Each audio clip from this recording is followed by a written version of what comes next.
What if I told you're already dying? Every breath you take, every second that ticks by, brings you closer to the inevitable. But here's the real question. What does it mean to truly live? Stay with me for the next 8 minutes, and I'll take you on a journey that'll change how you view life and death forever. Because understanding death, it might just be the key to living fully. Introduction to the philosophy of death. Death, the one certainty we all share, yet the one topic we fear to discuss. Across cultures and centuries, philosophers have wrestled with this inevitable fate. Let's start with the Stoics, those ancient thinkers who believed that contemplating death wasn't morbid, but liberating. They practiced a concept called memento mori, or remember you will die. The idea? Knowing life is finite helps us focus on what truly matters. Sounds a bit heavy, right? But think about it. How much time do we waste on things that won't matter when our time runs out? Imagine if every decision you made today was shaped by the thought, would I still care about this on my deathbed? Cue dramatic pause. But before you throw your phone away and move to a monastery, let's dig deeper. Now, let's talk about fear. Fear of death is primal, isn't it? Yet, philosophers like Epicurus argued that we shouldn't fear it at all. His logic? When we exist, death is not.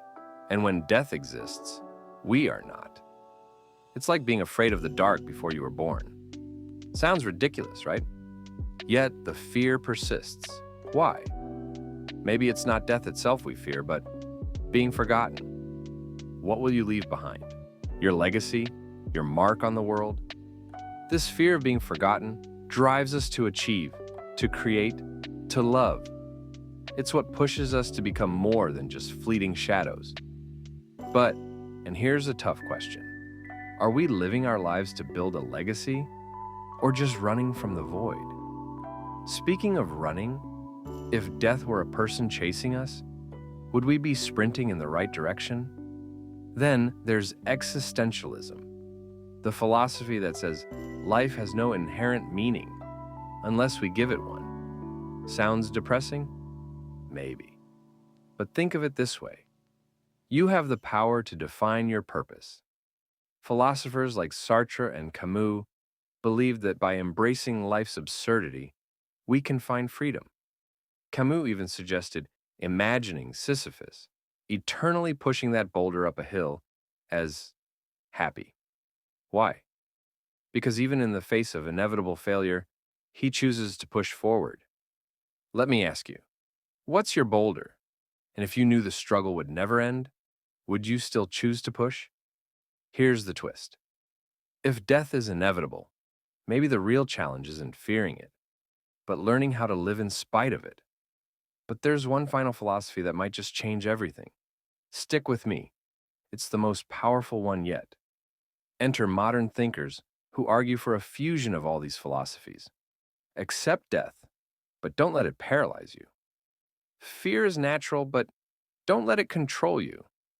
The philosopher Alan Watts once said, trying to define yourself is like trying to bite your own teeth. Maybe we'll never fully understand death or life, but maybe that's okay. The goal isn't understanding, it's experiencing. So, I'll leave you with this.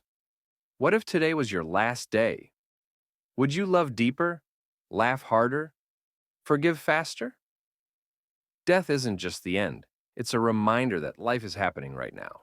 Embrace it. Until next time, live well. And remember, death isn't the end of your story. It's just the start of understanding it. If this resonated with you, don't forget to like, subscribe, and share. Let's keep the conversation going.